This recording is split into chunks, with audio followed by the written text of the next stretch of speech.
jQuery's $.get AJAX method is a great way to send off a request to a web server. But if you need to submit a big form's worth of information, like a blog post, you're better off using the post method instead. It supports more data, and its purpose is to send data that's meant to be stored in a database. Fortunately, jQuery provides another shortcut AJAX method for this occasion, aptly named post. It looks a lot like the get method.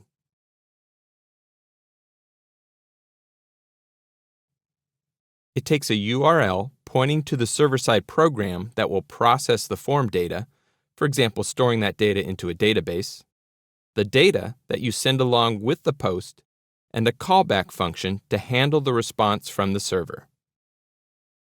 The data part can work just like the data for a GET request. That is, you can pass a JavaScript object. But more commonly, you'll want to use data from a form. jQuery to the rescue again! jQuery provides a simple command that can scoop up an entire form's worth of fields, encode them, and prepare the data to be sent to the server. Let's look at an example. Say you created a sign up for our newsletter form. Instead of sending users off to another web page when they submit their information, you decide that it'd be better to send that form data via AJAX and leave the viewer on the page. Let's look at the final result. See, I can sign up for the newsletter without leaving the page. Let's look at the HTML under the scenes. As you can see, it's a basic HTML form with 2 text fields and a submit button. In fact, this file works perfectly well without AJAX. It has an action attribute which points to the URL where the form data is to be sent. So we'll just add some JavaScript to make it all work via AJAX. In this video, there's no workspace, so you don't have to follow along. We don't have a server-side program in Workspaces that can process this request. And besides, Workspaces doesn't let you post data anyway. You can find the files in the project files under Stage 3, Video 4 if you want to follow along in your own text editor. But again, this won't work for you without a web server. I'll start with some setup. First, I link to the jQuery library. After that, I add the document.ready function. And as I discussed earlier, this function simply waits for the full HTML of the page to download before running the JavaScript code inside. This lets you put the JavaScript into the head of the document before the HTML. This is a common technique, but many developers put their JavaScript near the bottom of the web page before the closing body tag. Because the HTML will already have loaded by then, you can skip the document.ready function. It's up to you which way you'd like to program this. Now we need to add an event handler. That is, when the visitor clicks the submit button, we'll send off our AJAX request.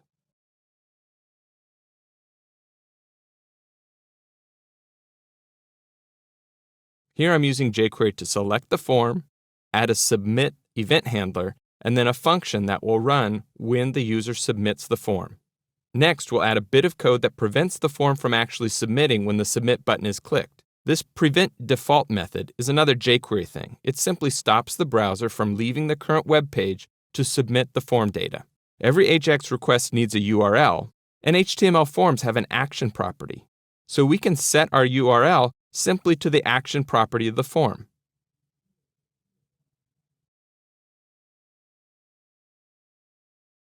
Here we're using jQuery to select the form and pull out its action attribute, the URL to the server-side program that's going to process this form.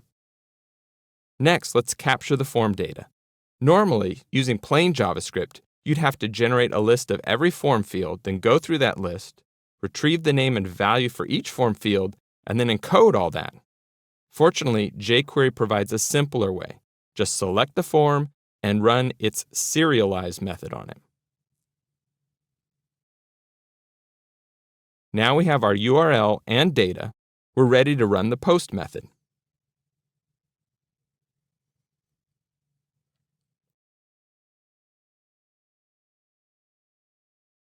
The last step is to let the visitor know that the form was submitted. Since we don't need the form or form fields on the page any longer, let's replace them.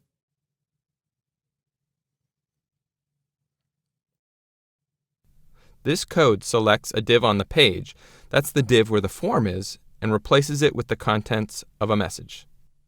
As you can see, the process for posting data is nearly the same as jQuery's $.get method.